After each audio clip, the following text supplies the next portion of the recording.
students, welcome to today's class. Today we are moving to the part of history, tribes, nomads and settled communities. We have already seen this chapter. As a part of revision, we are just going through the textbook. Important points we just underline in the textbook itself with the pencil. Over the centuries, important political, social and economic developments are taken place. In large parts of the subcontinent, society was already divided according to the rules of Varna. These rules are prescribed by the Brahmanas. Just underline rules of Varna and Brahmanas. There were many societies there, but they are not following the social rules and rituals prescribed by the Brahmanas. These societies were known as tribes. Just underline tribes. Many tribes obtained their livelihood from agriculture. Others were hunter-gatherers or heeders. Just underline these two lines. They obtained their livelihood from agriculture and hunter-gatherers or heeders. Underline that two lines. And these tribes, they lived in the forest, hills, desert and places.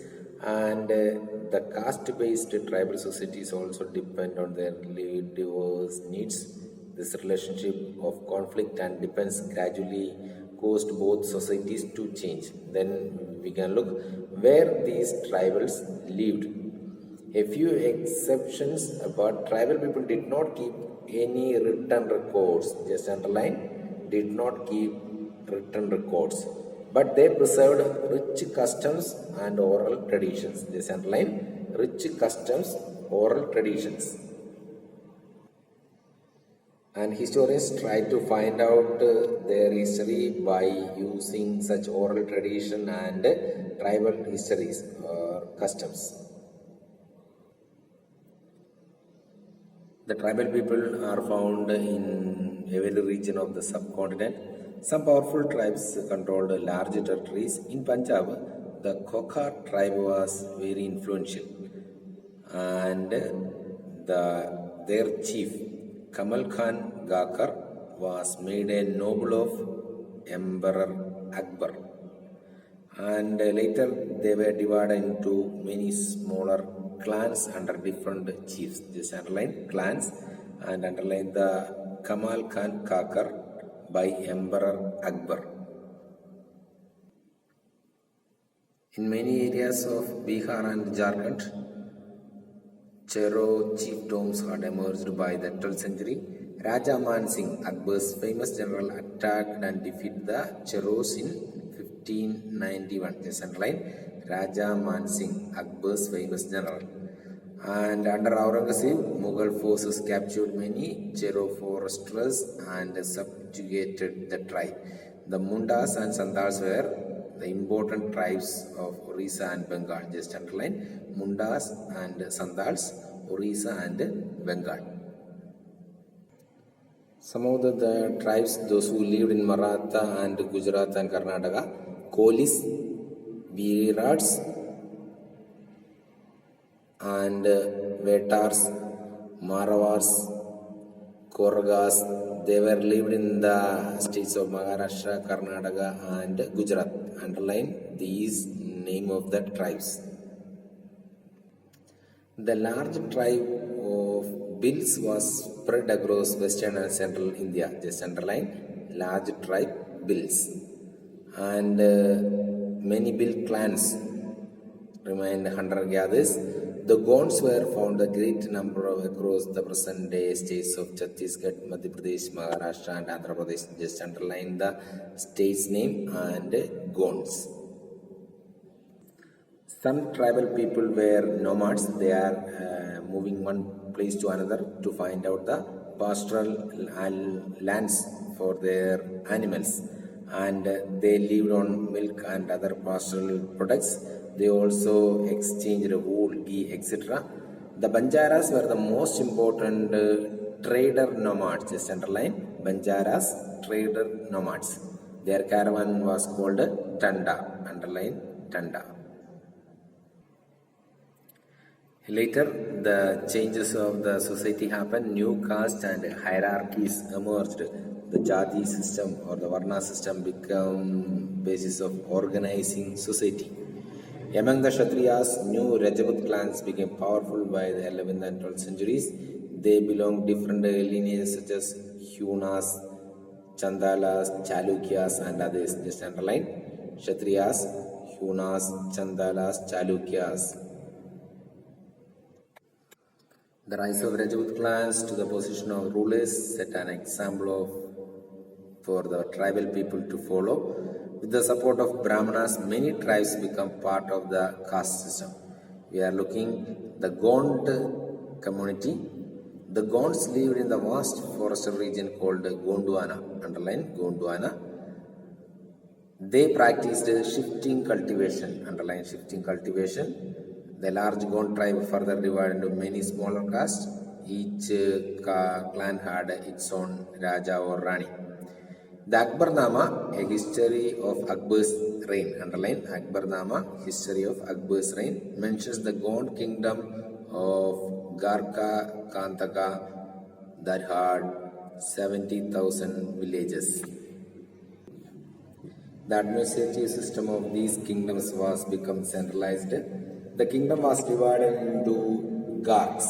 Each Garg was controlled by a particular Gond clan, underline Garks. This further divided into units of 84 villages called Chaurasi, underline Chaurasi. The Chaurasi was subdivided into barhods, which were made up of 12 villages each, underline barhods. Brahmanas received land grants from the Gond Rajas and become more influential. Amandas, the Gond Raja of Garha Kantaka, assumed the title of Sangram Shah. Just underline Amandas Sangram Shah. Garha Kantaka was a rich state. It earned much wealth by trapping and exporting wild elephants to other kingdoms. While seeing these wealth, the Mughals and Marathas tried to conquer the Gond state. Ahoms were another tribes. They migrated to the Brahmaputra Valley from the present-day Myanmar. Underline Brahmaputra Valley, Myanmar. In the 13th century, they created a new state by suppressing the older political system of the Buhiyans or landlords. Just underline Buhiyans. Ahom state were faced many invasions from the southwest. In 1662, the Mughals under Mir Jumla attacked the Ahom kingdom. The Ahom state depend upon forced labor. There is a compulsory labor work done for the state.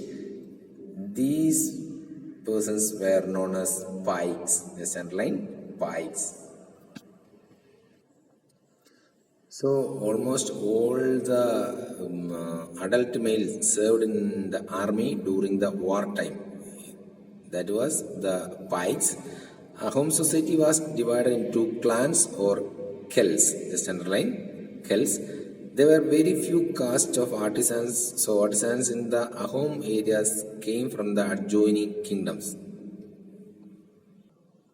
During the reign of Sip Singh, Hinduism became the predominant religion of the Ahom state. Just underline Sip Singh. Ahom society was very sophisticated. Poets and scholars were given land grants, and historical workers known as Burangis were also written first of the Ahom language and then in Assamese. Just underline Burangis. They were written the Ahom language and then Assami language about the life of the people that were in the Ahom society. We heard about the different tribals and their activities and their village, their lifestyle. The rules of Varna system we have underlined, and some of the tribes they have earned their livelihood from agriculture and some were hunter-gatherers and feeders, and Mundas and Sandals were some of the important or the famous tribes at that time. and one of the large tribe was Bills, and there were trader nomads where there were Banjaras, and two tribal communities, there was Gond and Ahoms. The Gonds were doing the shifting cultivation, and their administrative system, their village system was there. And Ahoms, they have used the Pai system. Pai system means the adult persons want to join in the military, they want to work for the society. And Hinduism was become the main religion during the reign of Sipsing. So underline important points that you have heard, and go through the textbook carefully, study the question answers and exercises.